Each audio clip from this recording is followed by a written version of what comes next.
আচ্ছা যাক, আবার এমন করে দেখা যাবে। হাসবো না। আচ্ছা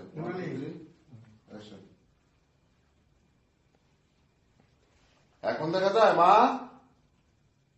হ্যাঁ বাবা, দেখা যায় তো। অন্ধকার লাগতেছে, আবার অন্ধকারের ভিতর কি কি যেন দেখা যাচ্ছে।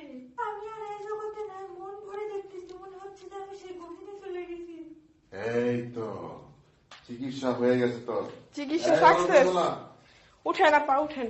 আপনার চিকিৎসা শেষ। বাবা আপনাকে খুব ভালো একটা চিকিৎসা দিয়েছে। আপনার কাছে হাজার হাজার শুকরিয়া বাবা। আমার আত্মাধিক বেগুনটা একটা দে, এটা রাখ।